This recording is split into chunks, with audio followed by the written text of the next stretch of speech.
Okay, I guess we're on. Welcome to another episode of Pax and Tonkie. Pax and Tonkie. That's what it Okay, is. that's It's it. Pax Okay, and Tonkie show. Pax and Tonkie. Pax and Tonkie.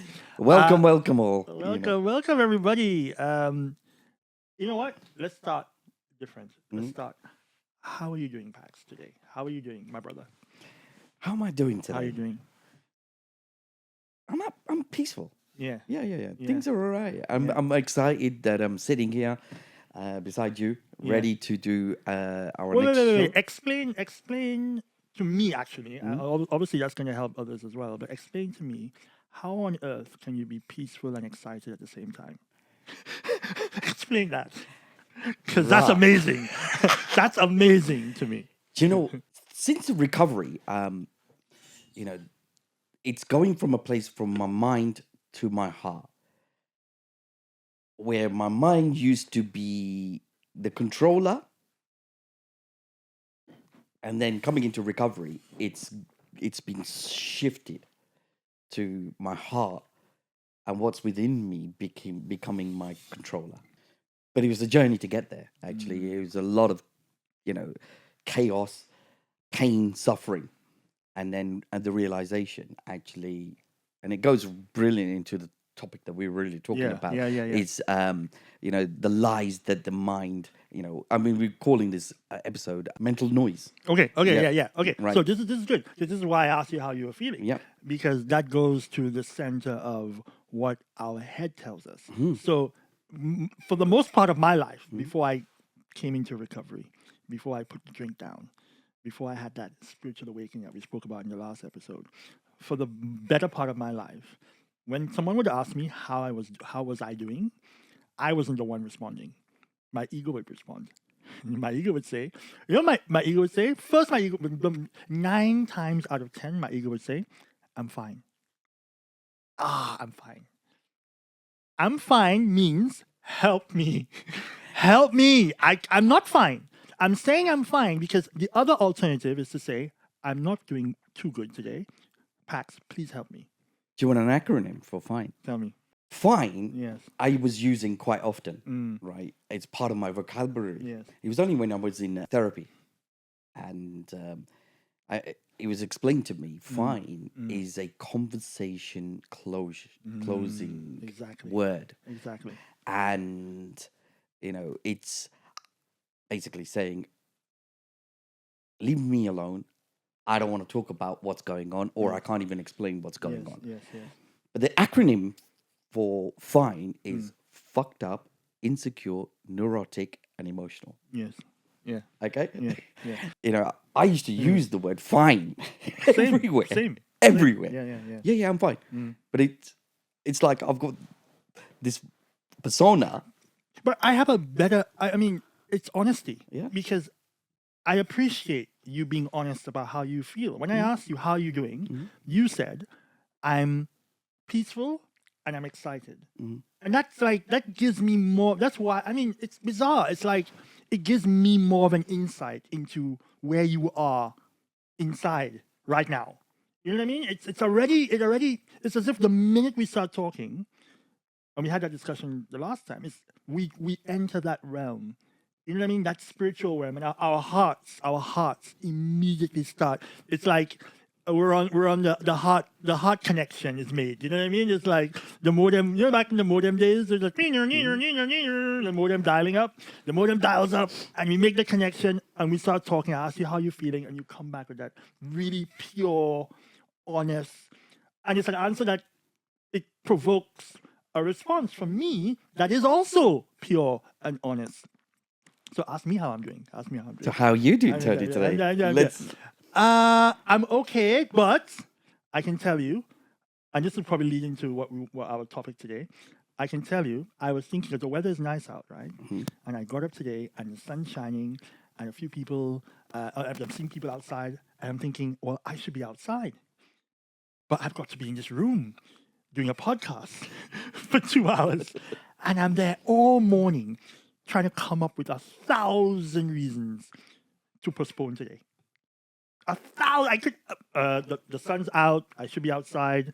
It's a Tuesday. We can do it next week. Pax will understand. He's actually quite good at understanding. Like, and I'm walking in here, and one of the people who help us set up and everything, she's saying to me, "What are you talking about today?"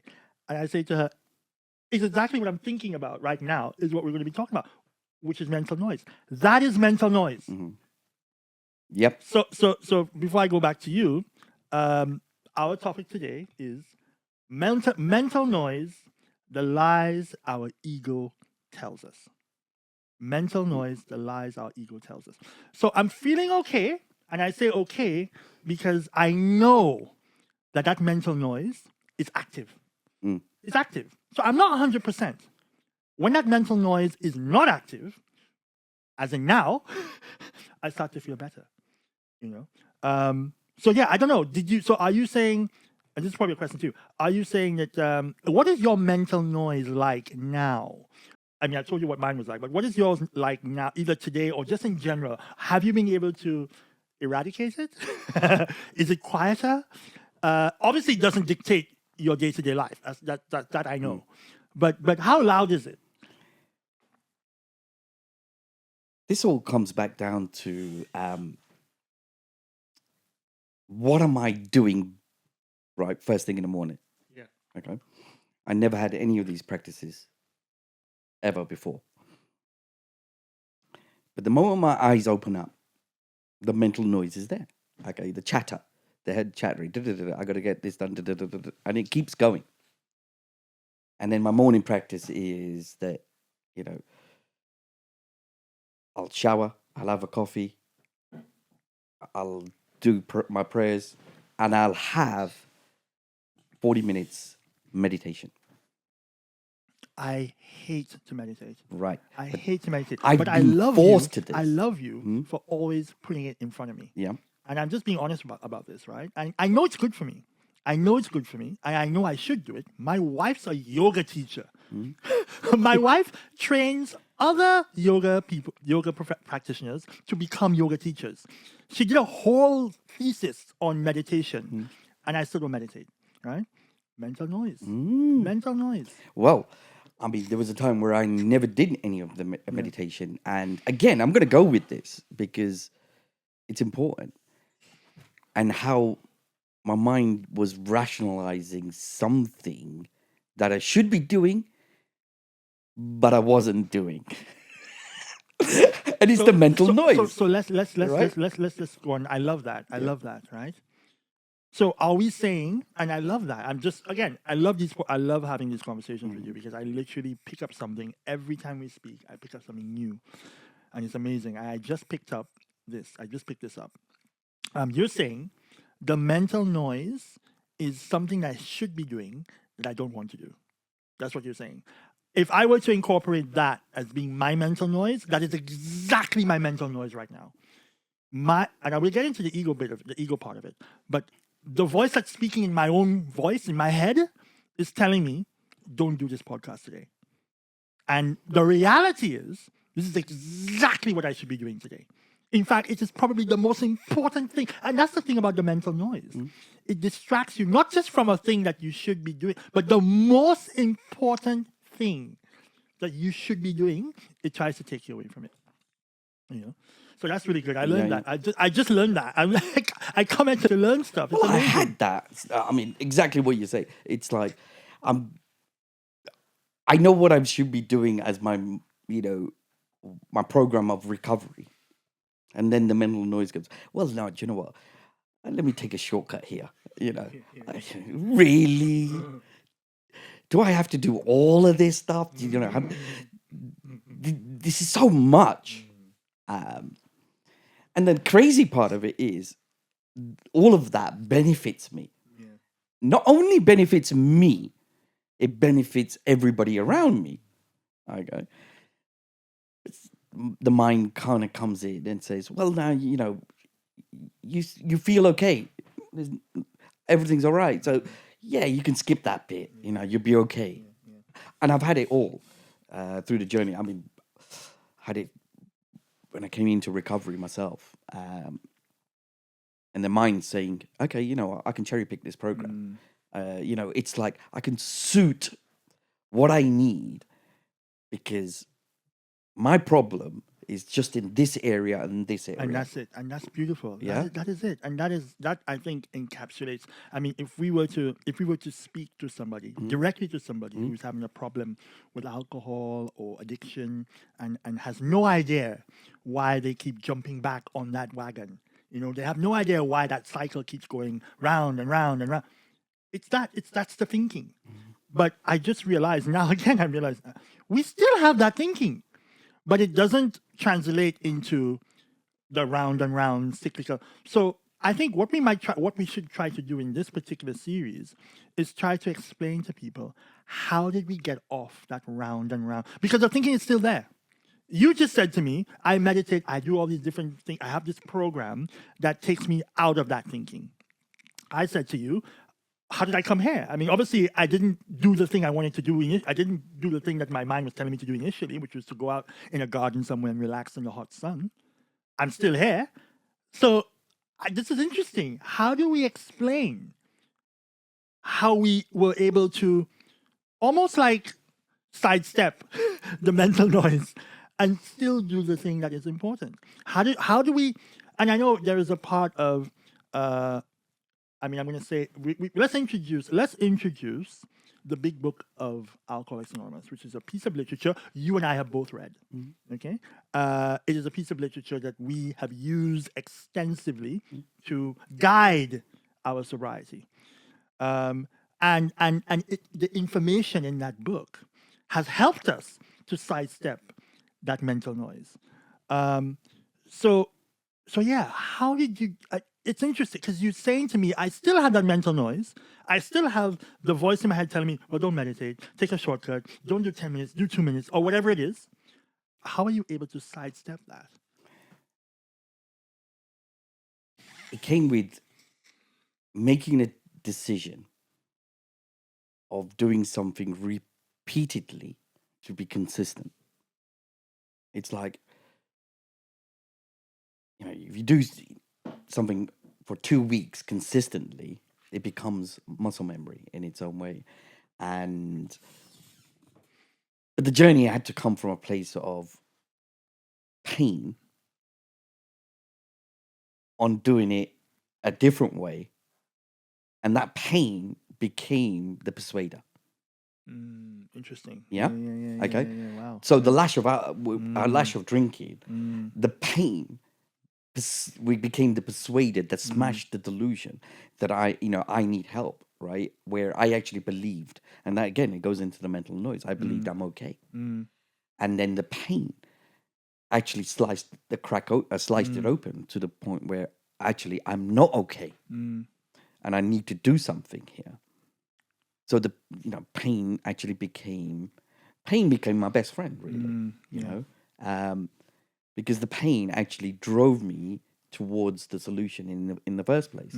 Otherwise, I wouldn't be doing anything. I mean, I try to I wanted to kind of do an episode on that pain alone, but it's so we could do it, but but it's so connected to what we're talking about now, and we won't go into it. But when you say pain, and you can tell me what you think. But when you say pain, I immediately think of my rock bottom. And I think if you're new in recovery, or you have a problem with alcohol, a problem with drugs, or any addiction, I think it's important for us to. And I want to hear what you describe as. We're not going to go into our rock bottoms, but just to describe what a rock bottom really is, actually. And I'll tell you from my experience. If I just sort of think of my own rock bottom, what does it mean? What does it mean to have that experience happen to you and then come into recovery? For me, a rock bottom is the final moment where I realized that my own power, my own mind, my own intellect, my own will, my own drive, my own passion, all the things that I thought I had in my day-to-day life, in my job, in my work relationships, in my marriage, in my friendships, or whatever it is, all of those attributes that I thought were good did not work when it came to alcohol. It was completely useless. And it's my rock bottom was the realization that none of my personal attributes, even the things that people told me, wow, Tonkie, you're such a smart guy. You see, you're smart. I'm a lawyer. Oh, what a magnificent lawyer you are. You're so well read. You know, you're genius. They call me. All of these attributes, not from my own view, but from what other people were telling me, absolutely useless. Is the realization they were absolutely useless. They were just a paper tiger. Well, yeah. I mean, and again, I relate to what you were saying there. And sorry, and the fear, the utter fear, the paralyzing fear that those attributes were useless. That's the other thing, right? Right. And so I'm going to get into my hopelessness. And I love how the literature describes it. And he goes, if I found myself in that bitter morass of self-pity and the quicksand stretched around me. But it was actually going into that incomprehensible demoralization, hopelessness. And I relate to what you just said. There was a part where I knew deep within me that my intellect is of absolutely no use to me. It was a very hard pill to swallow. That my mind, and I convinced myself that my mind was my greatest asset because it got me the achievements, it got me the successes, got me surrounded around people, and I was getting praised with all those kind of things to lift me up. That was the very thing that was killing me. And that was a very hard pill to swallow because absolutely correct what you just shared at the end was fear. The fear, again, created by the mind, right? Yeah. That if I let go of my greatest asset, who am I? Yeah. How am I going to cope? It's really bizarre because it's almost as if the rock bottom, although it is caused by the alcohol. You know, we always get to. I mean, I don't speak for everybody, but I mean, I speak for myself. I was at my rock bottom after having drunk myself to oblivion the night before. So it's caused by the alcohol, but the realization has nothing to do with alcoholism. Nothing at all. I'm there thinking, wow, I didn't think the alcohol was the problem. I thought my intellect is the problem, my lack thereof. My willpower is the problem, my lack thereof. You know what I mean? I wasn't thinking, oh, I need to stop drinking. You know. So yeah, sorry, it just made me realize that. Yeah. I sorry to interrupt you, but yeah. That's exactly But what you're it talking was. about the fear. Yeah, the fear that drives. And again, the fear was driving me to rationalize and actually trying to dig myself out of this whole hole that I've got myself into. And the only thing was, it's that kind of hamster on a hamster wheel. I'm going round and round in circles and nothing's changing. And I'm going to share my real rock bottom. It wasn't dramatic. Okay. I've lost both my legs. Okay. Through the lash of alcoholism, frostbite, both legs amputated. That did not stop me from drinking. It did not. I found myself sitting on a wheelchair in hospital, and the only thing that I really wanted to do was to go and get a bottle of vodka, just numb what my head's doing. I don't want to feel. And I got it. I actually got it. It's amazing how, that once my mind's onto something, it's like I'm a heat sink missile. I'm going for it. And, I just didn't want to feel or think about anything. I just want to switch off. And, alcohol was great to do that. So, the consequences didn't affect me in a way that, okay, I had this realization that I'm sitting on a wheelchair, both legs amputated. Clearly, this should stop me. Yeah. You know? And then the mental noise goes in. Okay. Look where you've got We look where you are. This is your life now. You're worthless. You're useless. Head's racing. I just want to shut it off. But my rock bottom was actually, you know, and I remember it very clearly. It wasn't dramatic. It was that moment when I realized that my mind was actually killing me. It was the very thing. My asset is killing me. And I remember my last drink. And well, before that, I actually stopped all the medications that I was prescribed because one was leading to the other. And I said, I'm done. But that was that I'm done because, but that came from my heart. It didn't come from my head. Yeah. It went beyond my intellect. And I remember my last drink was I cracked open a can of beer. I took one sip. I looked at it and I threw it. I was done. And it's something went, as I said to you, something went beyond my intellect. But it's also that realization that I can't think my way out of this. There's no way that I can somehow manufacture some intellectual way to escape. And that was the fear for me because I had gotten to that point by intellectualizing my way through life. You know, I all of the smalls, and again, that is another, it's a lie, really. God was actually protecting me that whole time, right? So you see, I have to catch myself in that. You know, did I intellectualize myself every time God saved me from being killed, or drinking myself to death, or you know what I mean? Alcoholism is not an easy. You call it a lash. It's a lash. It's not not feather tickling you. No, it's a whipping you, right? I like that analogy there. And so it's when I was at that rock bottom, I didn't have that God moment in the sense that I didn't connect to God in that moment. It was purely internal.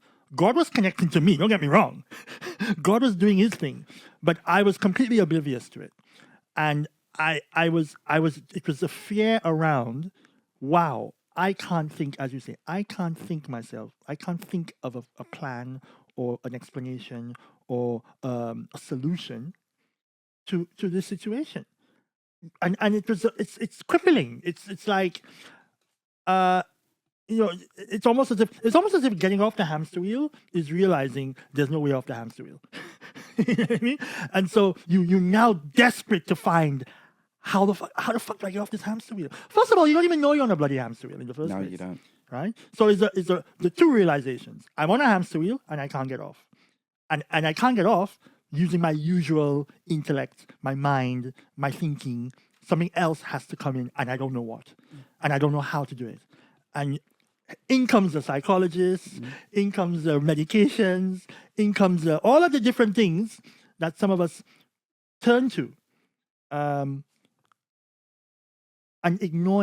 not ignoring, but maybe not realizing that the one thing that can help us doesn't require to do anything really. You know, how do we explain this now? I mean, okay, I'm going to set it up, and maybe you can explain. This is probably your territory, actually. So we have the realization we're on a hamster wheel, we can't get off. I'm going to say it. The only thing that can get us off is a power greater than the hamster wheel and greater than our intellect. Okay? How do we access that power? How do we gain a foot in the door to or even have an opportunity to incorporate that power into our lives? I'm asking the question, I'm thinking of the answer in my head, but maybe I want to hear you say it first, because I think you have a better way of explaining. I like the way you talk about this stuff. First of all, it was realization that I was hopeless.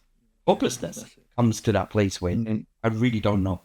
And that realization, and the other one that I've just kind of popped into my mind, letting go of control. And I'm actually out of control. I can't control it. Yeah. It's the fear was always going to be coming. drive me to to control. control it. I had many people say to me, okay, Pax, you got great willpower. You got great willpower. Put your willpower to this. And I'm just, I don't know, and I'm exerting myself more into it. Oh, yeah, okay, I've got great willpower. And the more I was doing, the worse it got. We'll go into this. This is another. That This is is another. beautiful. Huh? That's beautiful. Right? The more I like to pause Yeah. on your nuggets. Whenever you come up with a nugget, I like Yeah. to pause. I like to pause. I like to marinate on it because I don't want to forget it, and I want to make sure everybody listening and everybody watching recognizes that you just blurted out a nugget. Yeah. The more, say it again. The more I do, the more I do, the worse it gets. Absolutely. The more I do, if you again, I did it in the last episode. I'm going to do it again. If you are new to this addiction thing and you're in recovery and you take anything away from this episode, take that away from it. Because I'm going to take that away from it. The more I do, the worse it gets. That means I don't need to do anything. That means if I have a power working in my favor that's greater than me, I don't have to do anything. Amazing, Pax. Spiritual life and spiritual journey, from my experience, is not an addition, it's a subtraction. It's about letting go. I'm going to use an analogy, a metaphor. Imagine a river. It starts at the top of a mountain and it's just flowing. And the river, the water is flowing in directions. It's got the bends. It's got the rocks in between and the water's flowing around. Just imagine I'm floating in that river. And I'm floating down. And then I find something that really lifts me up.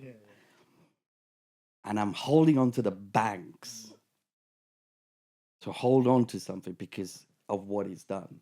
Okay. And I'm supposed to be letting go. But I'm swimming upstream. I'm creating resistance now. And I'm causing problems to myself because I'm going back to that place. And the point is about letting go, is to just allow the river to flow you down. Whatever the life is life. You're going to have curves. You're going to have dips, ups and downs, just like a river does. It'll have rapids. It'll go into a lake. It'll be still. It'll have a waterfall type. And ultimately going out into the ocean, which is, I mean, if you use that as how life is, it's pretty similar. And yet, from my own experience, the resistance against. So you just prompted me to remember. I'm going to tell a quick story, and it perfectly ties into what you're saying, and that's what I love about speaking to you and our friendship and our relationship and our journey together. We have this amazing ability to kind of conceptualize big concepts. You talking about the river and swimming upstream and the river meandering and you trying to go against the grain is, for me, a perfect way to conceptualize the lack of power and the antithesis to that, a power greater than us, which is the river, right? And I'll tell you a quick story. In around 2008, I think it's 2008, 2009, I'm from the Caribbean, just for everyone listening. I lived there for half my life, I would say. I still have a house there. I still have ties there, business there. I go there all the time. My family house is still there. In around 2009, there was a big 20-year hurricane in St. Lucia. St. Lucia is a Caribbean island I'm from. Every 20 years, we get a big hurricane. I mean, really powerful. We're talking 150-mile-per-hour winds, Category 5, really. And this was one of those years. It was called Hurricane Thomas, it was called. My mom passed away. Not as you know. Tonkie. Not Tonkie. I was it's probably that's a good one. Yeah, I was probably worse than Thomas, to be honest, when I was in my drinking days. That's a good one. That's good. I remember, and that's when my Because mom we are, we are like a tornado roaring or through the lives of hurricane, others. or a hurricane, depending on what part of the world you're in. Absolutely. And anyway, my mom was still alive back then, and the hurricane had come, and we were at the, we received the brunt of it, all the winds, all the rain. The rain is the most dangerous. The wind, okay, but the rain, because it can be quite consistent. And one of the parts of my roof cracked open, and the water started to come in, and I'm talking like a waterfall. Imagine your roof cracks open and the water is coming in literally like a waterfall and flooding your house, very gradually flooding your house. My mom and I went into a panic. My mom more so, because my mom, it was the family home. And I remember my mom saying, I'm not going to lose the house. I'm not going to lose the house. And I felt really inspired by that. And so we got these great big buckets that my mom keeps in the basement. And we brought them up to the main house. And for some act of God, maybe, we were able to fill those massive buckets of water. My mom was about maybe 65 at the time. I was in my mid 30s. And we're filling up those big buckets of water and carrying them out and washing the water out of the house. For the first couple of hours, it worked. We were able to keep the water down. After about 5 or 6 hours, the body starts to give up. Okay? The amount of rain coming through increases, by the way. Okay? And looking back on it, no matter how many buckets, how much effort we made to make a difference in the amount of water that was coming up into that house, we couldn't do it. Hurricane Thomas was a power greater than myself and my mom.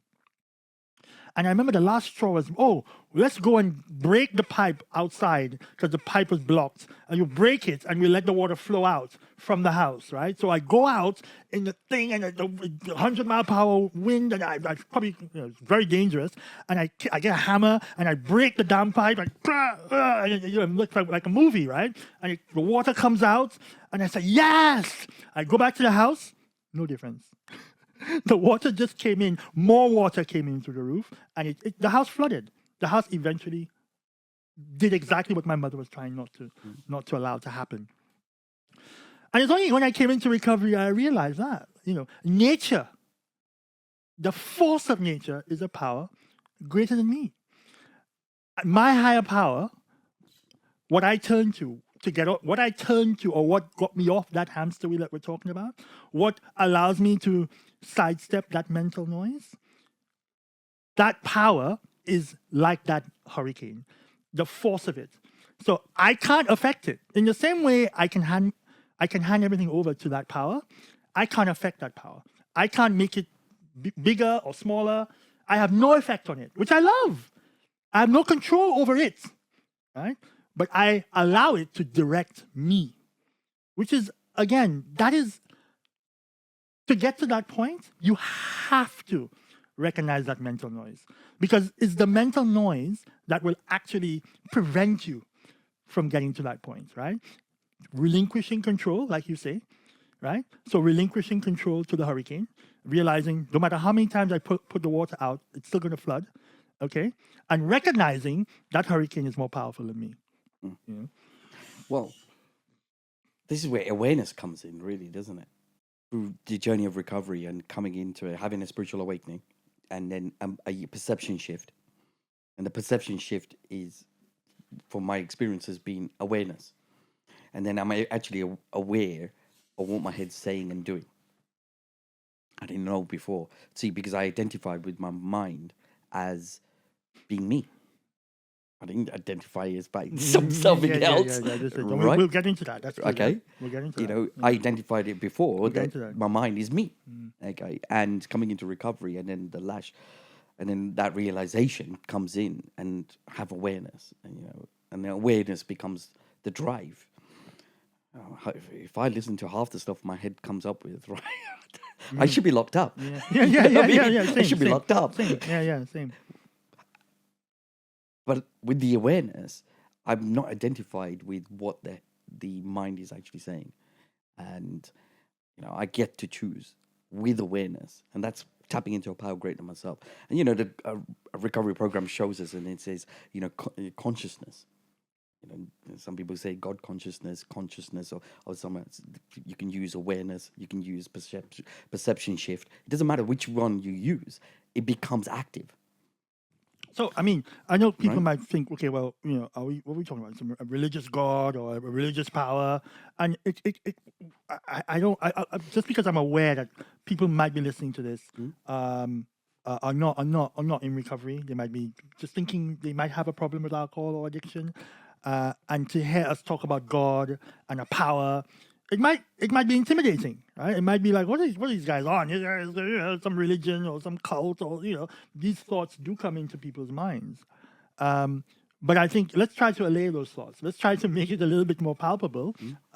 So for me, and you said it correctly, having that awareness, right? So the awareness comes from the idea, simplified, the idea that I'm not an all-seeing, all-powerful God. Me. I can't control everything. This is a very obvious thing. I mean, if I flick or switch the switch on, I can't control if the light comes on. It may come on, it usually does, but I can't control whether the electricity company or the circuitry in my house is going to work every single time I flick the switch. I can't control that, right? I can't control the tide. I can go and swim in the water and try and push the water back as much. It'll always come in. In the world, there are 1,000 different things that I can't control, which tells me I'm not in control of 1,000 different things in the world. So I start, because I want to make that power accessible to everybody. I usually start by acknowledging I am not all powerful. And by the way, if you can't acknowledge that you are not all powerful, we'll get into that. That's the mental noise. 100%. And I was speaking to the person before, and it's the delusion, the belief that I am powerful, I am in control. But it's just the delusion. It's just a belief, but it's warped. It's really warped, and again, come through the lash of alcoholism. Yeah. The surrender comes in. I can't do this on my own. I need help. Yeah. I'm tapping into help outside of me. Yeah. And the truth really becomes, and just as you were speaking there, is that there's so many things. There's thousands of things I'm powerless over. Absolutely. I actually don't have power if my heart beats or not. Yeah, exactly. Yeah. Which is within me. I have no power if I breathe. Yeah. I can't decide whether to breathe or not. I can't wake up in the morning and go, I'm not breathing today, actually. You know what? Today I'm outside. This breath thing, this oxygen thing that everybody talks about, I'm done.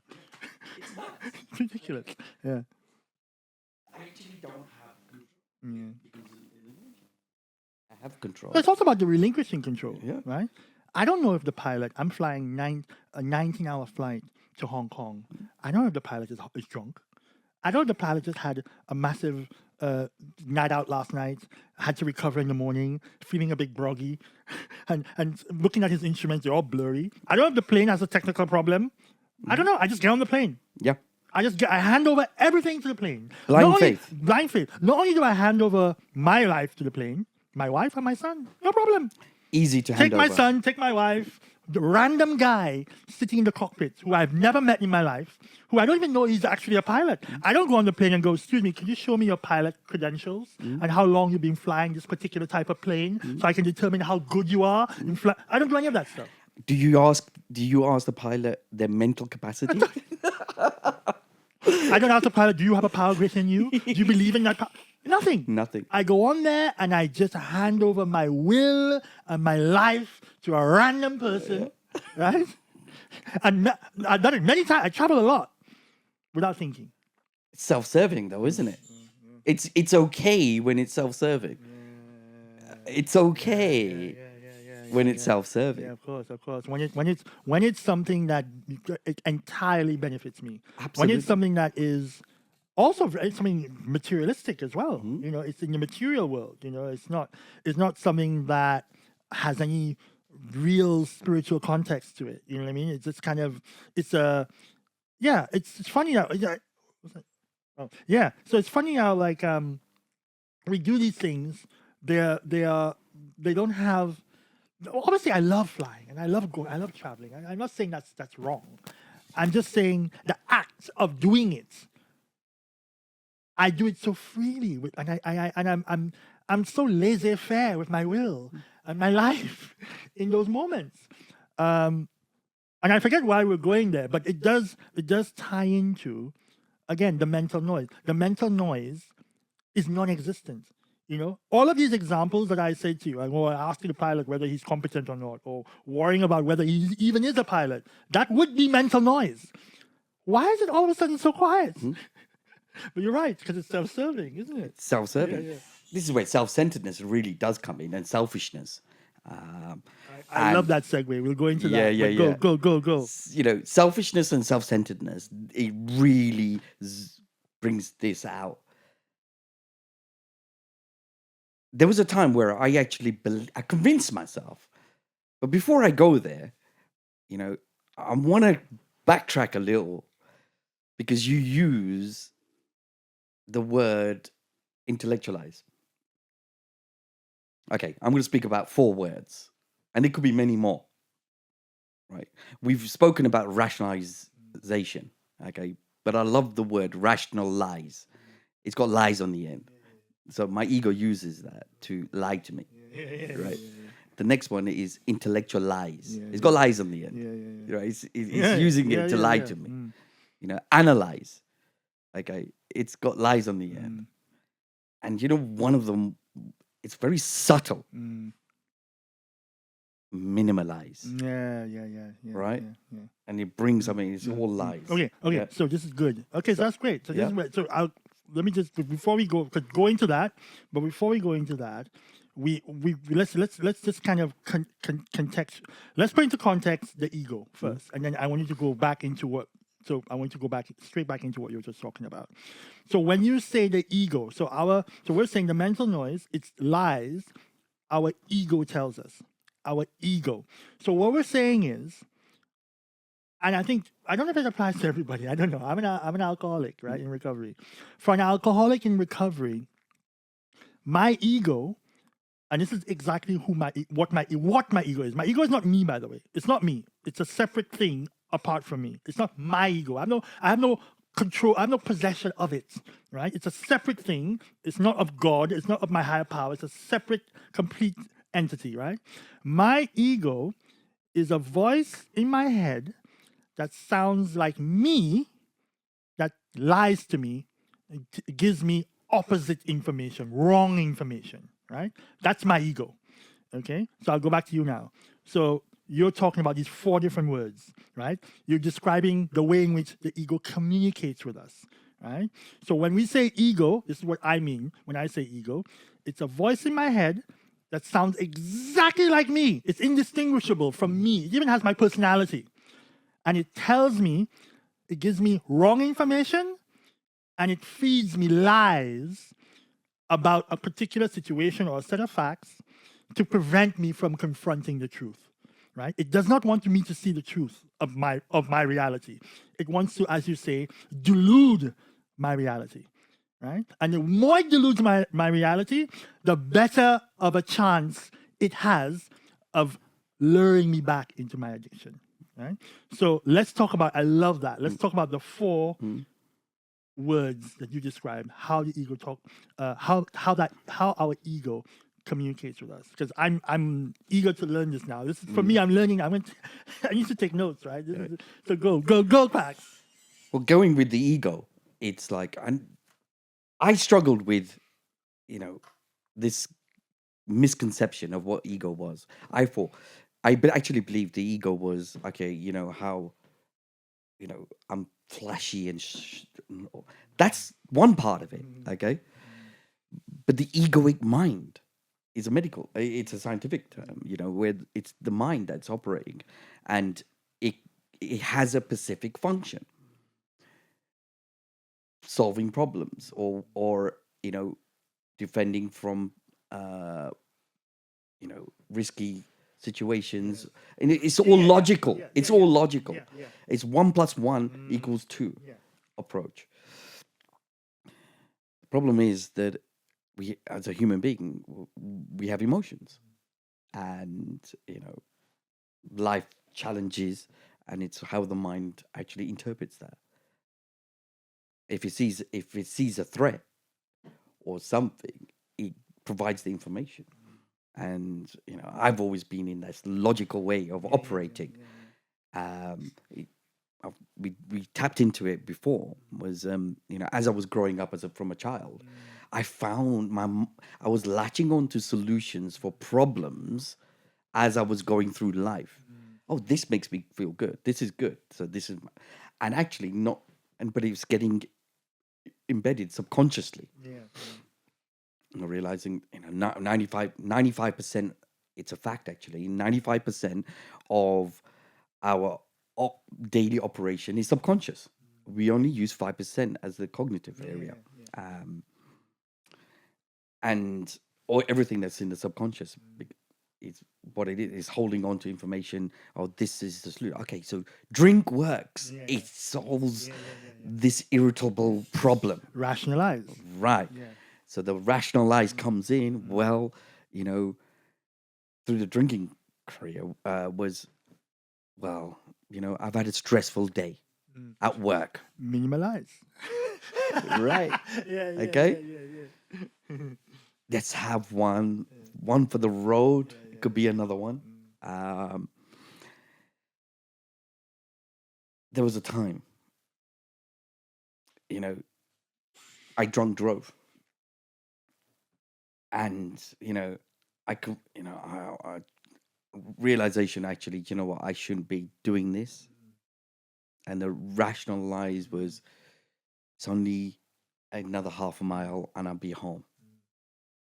Again, not bringing into the situation that I can kill myself, I can harm others, and how the mind rationalized, minimalized something, and said, "This is actually going to be okay because it's only down the road." Which is insanity in its own way. Well, that's what I was going to say. Yeah. Right. So we have to talk about that. Yeah. We have to. This is your area. You know what I mean? You put me onto this actually, and it's my favorite definition of insanity. It's the only definition I feel like makes any sense to me. I don't discount the other definitions. Doing the same thing over and over again and expecting different results. Yeah, that's real. The guy in the big book of Alcoholics Anonymous, the guy who walks across the road every time there's a green light and gets run down and does it over and over again. Yeah, insanity. But I love the definition that talks about rationalization. It talks about antisocial behavior and finding a reasonable excuse for antisocial behavior without realizing that antisocial behavior is a form of insanity. I'm paraphrasing it, but I love that. Because my rationalization is on another level, Pax. Do you know? I mean, it is unbelievable. This is the mental noise. Okay? Mental noise. Exactly what we're talking about. It's like, if I follow the rationalization that my mind could do, it could justify anything,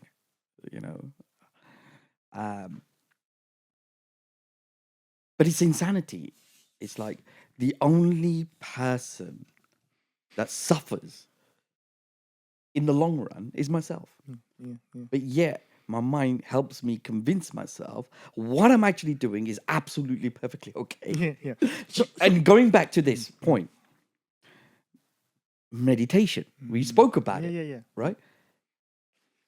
We know it's good for us. Yeah, I'll do it tomorrow, and no, it's okay. I've got different versions of meditations. And I used to use this when I go, well, in recovery, it was about, prayer, meditation. And I enjoy going for a drive. And that's my meditation. So I've done my meditation.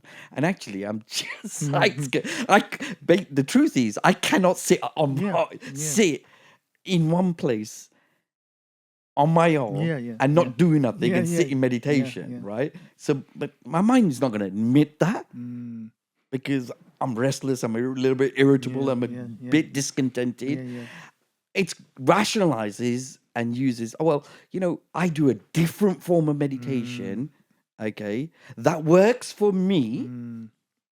Let's go for a drive. And that is mental noise. Right. That is a lie. Absolutely. That is an actual lie. Yeah. And if you go back into when we were in active alcoholism, before, as we say, because I'm just realizing that now, these lies, the insanity exists when we were drinking. The insanity existed because we believed the lies. That was for me. I believe you're not good enough. That's the best lie. That lie is that's the most frequent lie. You're not good enough. You're a piece of shit. You have nothing to offer.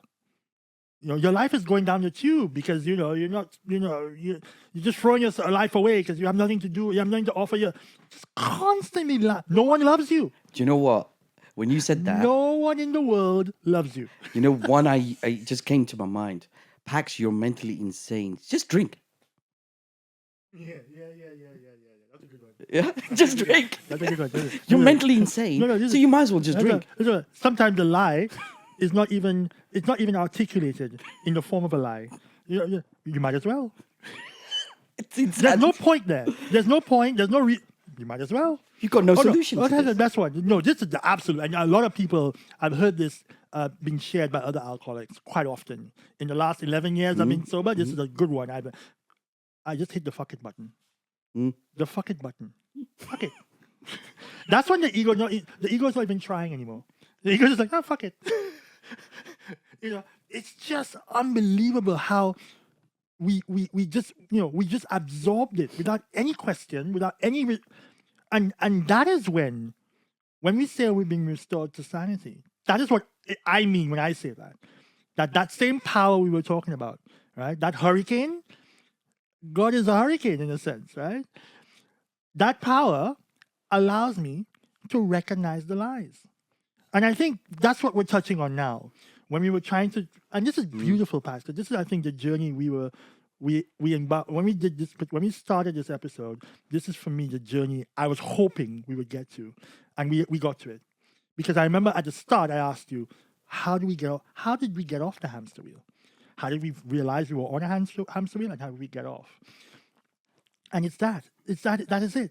And how did we? After I said to you, I didn't want to come here, but I still came here anyway.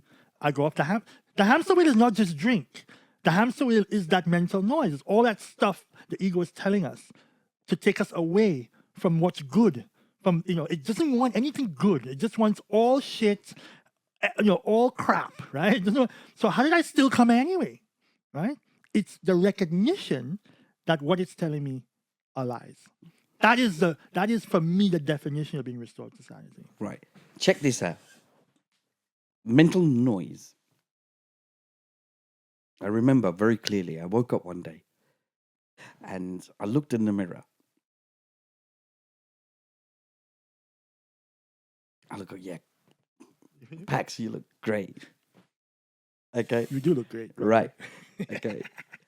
I had a beautiful day. Absolute beautiful day. The next day, nothing has changed. Nothing has changed. The day before, I had a beautiful day. I looked in the same mirror. The same mirror. And the voice goes, Pax, you're a little bit fat. Oh my God. You know what? My whole day was messed up. It's insanity. Nothing has changed. It's just what that voice said. in that little moment. Mhm. Ruined my whole day. It goes, oh, you're Pax, you're fat, you know.